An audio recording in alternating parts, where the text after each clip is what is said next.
New Delhi. You're watching DD India Live, India's voice to the world. I am Tanvi Taneja. Coming up in the next 30 minutes. Prime Minister Narendra Modi gives astronaut wings to 4 test pilots for India's first orbital mission in space. Gaganyaan says the nation will have its own space station by the year 2035.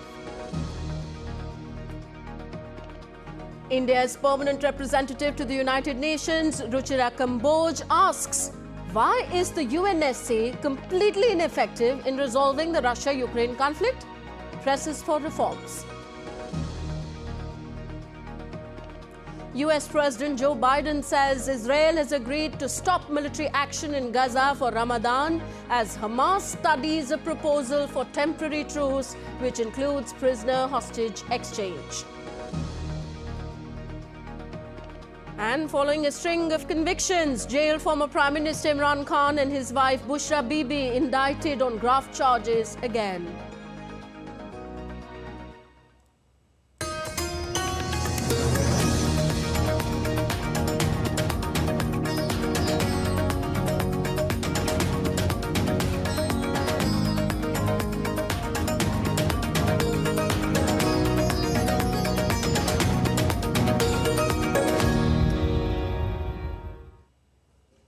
India's Prime Minister Narendra Modi is visiting the southern state of Kerala today. During his visit, the Prime Minister inaugurated 3 important space infrastructure projects worth around 1,800 crore rupees at the Vikram Sarabhai Space Centre in Thiruvananthapuram today. The projects include the SLV integration facility at the Satish Dhawan Space Centre, Sriharikota, the new semi-cryogenics integrated engine and stage test facility at ISRO Propulsion Complex at Mahendragiri, and trisonic wind tunnel at VSSC Thiruvananthapuram. While addressing the event, Prime Minister Modi praised the role of women in India's space program. Listen in. यहाँ अनेक projects का लोकार्पण भी किया गया है। इनसे देश का वर्ल्ड क्लास टेक्नोलॉजी के क्षेत्र में सामर्थ्य तो बढ़ेगा ही, साथ ही रोजगार के भी नए अवसर बनेंगे। और साथियों, मुझे खुशी है कि हमारे स्पेस सेक्टर में विमेन पावर, इस विमेन पावर को बहुत महत्व दिया जा रहा है। चंद्रयान हो या गगनयान, महिला वैज्ञानिकों के बिना ऐसे किसी भी मिशन की कल्पना भी नहीं की जा सकती। India's Prime Minister Narendra Modi also reviewed the progress of the Gaganyaan mission and bestowed astronaut wings to these 4 astronaut designates. Gaganyaan mission is India's first human space flight program, for which extensive preparations are going on at various Indian Space Research Organization (ISRO) centers. Addressing this gathering, the Indian Prime Minister praised these 4 astronaut designates selected for the Gaganyaan mission. ये सिर्फ 4 नाम और 4 इंसान नहीं है, ये 140 crore aspirations को space में ले जाने वाली 4 शक्तियां हैं। 40 वर्ष के बाद कोई भारतीय अंतरिक्ष में जाने वाला है, लेकिन इस बार टाइम भी हमारा है, काउंटडाउन भी हमारा है और रॉकेट भी हमारा है। Further, Prime Minister Modi also addressed a huge public gathering of the Bharatiya Janata Party in the southern state of Kerala. While addressing the gathering, Prime Minister Modi stressed that development of the state has been the centre's priority. The Prime Minister also mentioned about the benefits that people of the state are getting from these public welfare schemes. आज केरला के 1.5 करोड़ से ज्यादा लोग भाजपा सरकार की free ration योजना का लाभ उठा रहे हैं। आयुष्मान भारत योजना के जरिए यहां के लोगों को करीब 5,500 करोड़ रुपए का मुफ्त इलाज मिला है। केरला के 36 लाख से अधिक घरों को जल जीवन मिशन के तहत नल से जल की सुविधा मिली है। केरला के 40 लाख किसानों को सम्मान निधि के रूप में सीधी आर्थिक मदद मिली है। राज्य में 50 लाख से अधिक मुद्रा लोन बांटे गए हैं। India's Prime Minister Narendra Modi, after his visit to Kerala, is now on a visit to Tamil Nadu. The Prime Minister addressed a huge public gathering of the Bharatiya Janata Party in Tirupur city. At the venue, he received a warm welcome with people chanting his name. Prime Minister Modi expressed gratitude to Tamil Nadu for the immense public support.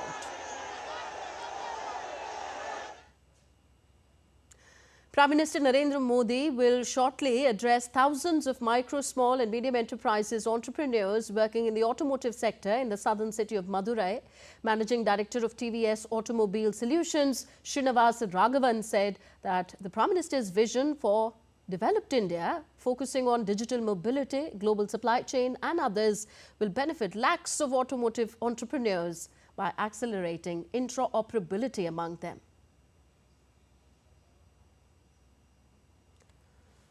Prime Minister has laid out a vision, a Viksit Bharat by 2047. Towards achieving it, he has also laid out a vision of digital mobility, digitalization, skilling, global supply chain, startup India, and in turn have the fintech mobility across the country. Automotive industry, which is a significant contributor to the GDP, comprises of lakhs of MSME entrepreneurs who have to be taken and carried along in order to help realize not only the future for them, but also for the country's growth as a whole. India's External Affairs Minister Dr. S. Jaishankar welcomed Deputy Prime Minister and Foreign Minister of Thailand Dr. Panpri Bahita Nukara. Dr. S. Jaishankar and Thailand's Deputy Prime Minister chaired the 10th India-Thailand Joint Commission meeting in the national capital. This is his first official visit to India, which is scheduled for 4 days. French Army Chief General Pierre Schill is in India for a 2-day visit. He laid the wreath at the National War Memorial in the national capital today. He also received the Guard of Honour at South Block Lawns in New Delhi in the presence of Indian Army Chief General Manoj Pandey. The Federation of Indian Chambers of Commerce and Industry organised a national conclave on Viksit Bharat at 2047 in the national capital. Speaking at the event, Union Minister Bhupendra Yadav said that the government has been working on development for women in various sectors. Women empowerment, encompassing economic and social and cultural space में उनको बढ़ावा देने की बात ये सरकार के द्वारा की जा रही है. किसी के लिए कॉलेज के यूनिवर्सिटी से लेकर के वर्कफोर्स के दरवाजे बंद नहीं होने चाहिए कि वो वुमेन है इसलिए वो काम नहीं कर सकते. और इसलिए मैं आपको कहना चाहूँगा, अभी हमने लेबर मंत्रालय के द्वारा जो सबसे कठिन क्षेत्र माना जाता है, ओपन माइनिंग का जो क्षेत्र माना जाता है, वहाँ भी महिलाओं को काम करने की इजाज़त दी है और उन्होंने अवार्ड भी प्राप्त किया है. Moving on, India has questioned why the UN Security Council has been rendered completely ineffective in resolving the Russia-Ukraine conflict. India's permanent representative to the United Nations, Ruchira Kamboj, raised the question at a UN General Assembly plenary meeting held in New York to mark the 2 years since the beginning of the Ukraine conflict. Ambassador Kamboj emphasized the urgent need for reforming the United Nations Security Council to enhance its effectiveness. As the conflict has continued for 2 years unabated, we, the Committee of UN Member States, must pause and ask ourselves two pressing questions. One, are we anywhere near a possible acceptable solution? And if not, why is it that the UN system, and particularly its principal organ, the United Nations Security Council, mandated to primarily maintain international peace and security? Why is it rendered completely ineffective to the resolution of the ongoing conflict? For multilateralism to be effective, Madam President, outdated and archaic structures need reform and reinventing, else their credibility will always be on the wane. And unless we fix that systemic flaw, we will continue to be found wanting. Meanwhile, European leaders met in Paris on Monday to discuss the Russia-Ukraine conflict. Speaking at the opening of the conference, French President Emmanuel Macron called for stronger actions in budgetary and military support for Ukraine. He stressed that his country would support the Czech-led initiative to buy hundreds of thousands of ammunition rounds from third countries in order to help the conflict-hit country. Ce soir, de manière très libre et directe. There was no consensus today to send troops onto the ground in a manner that's official, assumed and endorsed. But on the dynamic, nothing should be excluded. The priority of priorities is the question of ammunition. We have largely mobilized in terms of artillery, a coalition in which, as you know, we had this role of impulsion. But we are all committed around the table to go to the end of the stocks that remain available, and we have identified the third-party countries that could be mobilized in the different categories of ammunition, as well as go to all new proposed solutions to ask third-party countries. Si ces points d'ailleurs étaient totalement mis en œuvre. The Kremlin warned on Tuesday that the conflict between Russia and the US-led NATO military alliance would become inevitable if European members of NATO sent its troops to fight in Ukraine. Earlier, French President Emmanuel Macron opened the door on Monday to European nations sending troops to Ukraine, although he cautioned that there was no consensus on such a step at this stage, as allies agreed to ramp up efforts to deliver more munitions to Kiev. Hungary's parliament on Monday ratified Sweden's bid to join the North Atlantic Treaty Organization. The parliament cleared the final obstacle for expansion of the military alliance spurred by Russia's operation in Ukraine. Hungary's vote ended months of delays to complete Sweden's security policy shift and followed a visit by the Swedish Prime Minister on Friday, during which the two countries signed an arms deal. Hungary's parliament approved Sweden's NATO accession on Monday, clearing the last hurdle before the historic step by the Nordic country, whose neutrality lasted through 2 world wars and the simmering conflict of the Cold War. In a few days, the Scandinavian country will officially become the 32nd member country of the Atlantic Alliance. Sweden's NATO membership was supported by 188 lawmakers in the Hungarian parliament, with 6 against and no abstentions. Hungarian Prime Minister Viktor Orban's government has faced pressure from NATO allies to fall in line and seal Sweden's accession to the alliance. Sweden's Prime Minister hailed this as a historic day. The parliaments of all NATO countries have now voted for Sweden to become a member of NATO, and it is of course a historic day we are witnessing. Sweden is leaving behind 200 years of neutrality and military non-alignment. It's a big step and something to take seriously, but it is also a very natural step that we take. Getting approval from the Hungarian parliament was the final hurdle for Stockholm joining NATO. Swedish Prime Minister Ulf Kristersson visited Budapest on Friday to discuss defense and security cooperation with his Hungarian counterpart. The two sides agreed on a deal that would see Hungary acquire 4 new Swedish-made Gripen fighter jets. Meanwhile, US Secretary of State Antony Blinken welcomed Poland's foreign minister on Monday to Washington, noting the significant strengthening of NATO with Sweden's admission. Blinken praised the admission of Sweden in the alliance. The Hungarian parliament approved the admission of Sweden to NATO. And so with that process now being completed, we very much look forward in the days ahead to finalizing everything and bringing Sweden into our alliance, our shared alliance. Stockholm abandoned its non-alignment policy for greater safety within the North Atlantic Treaty Organization in the wake of Russia's invasion of Ukraine in 2022. But the invasion left Sweden with a pivotal choice, either to join NATO or run the risk of standing alone against an increasingly aggressive near neighbor.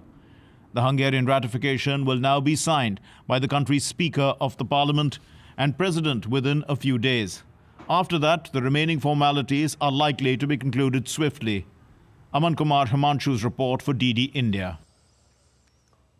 More from Europe. European farmers held their second large-scale protest this month in Belgium's Brussels on Monday. Thousands of farmers from Belgium, France, Germany, Italy, the Netherlands gathered near the EU headquarters with more than 500 tractors. Farmers from across Europe have been protesting for weeks to demand action from policymakers on issues ranging from cheap supermarket prices to free trade deals amid strict EU environmental rules. In response, the EU has already weakened some parts of its flagship Green Deal environmental policies, scrapping a goal to cut farming emissions from its 2040 climate roadmap. Still to come on this edition of DD India Live. The 2024 US presidential race reaches Michigan with both the Republican and Democratic primaries slated for Tuesday. Kinmen Islands hound Taiwan again as 5 Chinese Coast Guard ships enter into the restricted waters amid rising tensions with Beijing.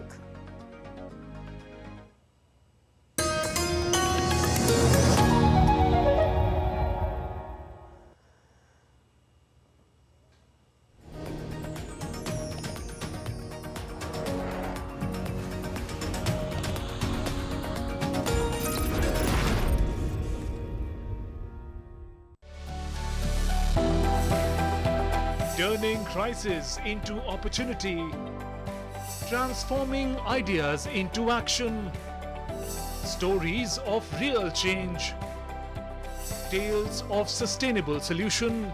This series is going to tell stories of such changemakers. Watch Changemakers on DD India.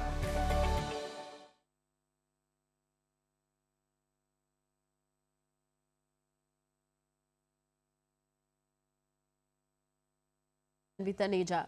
In the latest from the Israel-Hamas conflict now, the Israel Defense Forces continued their operations within Gaza amidst the ongoing conflict with Hamas terrorists.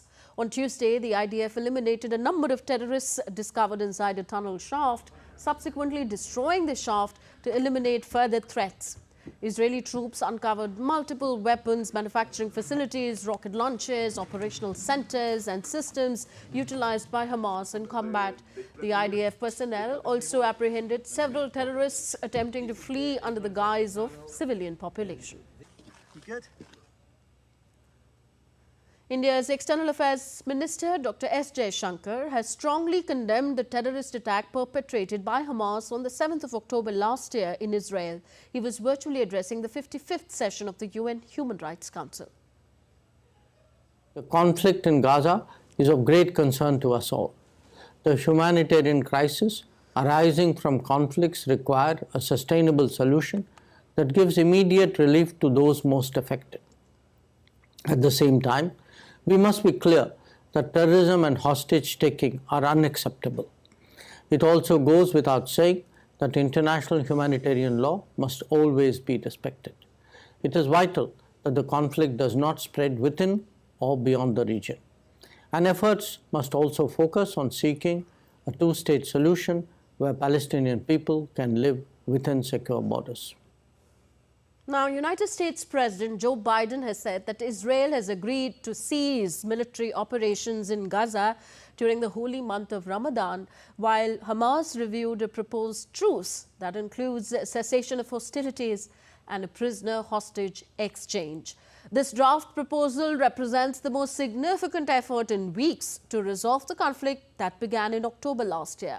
Biden said there was an agreement in principle for a ceasefire between the two sides if the hostages were released. He hoped for a ceasefire in the conflict by the 4th of March. Well, I hope by the beginning of the weekend. The end of the weekend. At least my national security advisor tells me that we're close. We're close. It's not done yet. And my hope is by next Monday we'll have a ceasefire. Amid tensions in the Red Sea, US Central Command reported destroying 3 unmanned surface vessels, 2 mobile anti-ship cruise missiles, and a one-way attack unmanned aerial vehicle in self-defense within the Houthi-controlled areas of Yemen on Monday. The US command stated that the USVs and ASCMs were an imminent threat to merchant vessels and US Navy ships in the region, adding that these actions were taken to protect freedom of navigation and make international waters safer and more secure. Greece's frigate Hydra departed for the Red Sea on Monday to participate in a mission to protect merchant ships from attacks by Yemen's Houthi militants. Earlier, the Greek government had approved a proposal by Defence Minister Nikos Dendias for the country's participation in the European Union mission dubbed EUNAVFOR Aspides in the Red Sea. France, Italy and Germany are also taking part in this EU mission. Houthi attacks have disrupted Greek-owned commercial vessels' activities at the country's biggest port, Piraeus, since November. The United States presidential race heads to Michigan today, which is holding its primary for both Republicans and Democrats. Donald Trump and Nikki Haley are the major Republican candidates in Michigan's GOP primary, and President Biden does not have a major primary challenger in the Democratic contest. While Trump faces another head-to-head matchup with former UN Ambassador Nikki Haley, Haley's better-than-expected showing in South Carolina exposed weaknesses on Trump's flank, particularly among more traditional Republicans and moderate voters. Haley insists she will fight on and argues that a large swath of Republicans continue to reject Trump. If Donald Trump is the candidate, Republicans will once again lose the election. We'll lose the swing states, we'll lose the House, we'll lose the Senate, and we won't take anything with us. The Republican Party is fully divided, and you now have factions. You can't win a general election if you don't acknowledge the 40% of Republicans who are saying we don't want. Back to Asia now. A national court has charged former Prime Minister Imran Khan and his wife Bushra Bibi on Tuesday for allegedly accepting land as a bribe during his tenure. Khan, aged 71, has been in jail since August on various charges and has consistently denied the accusations.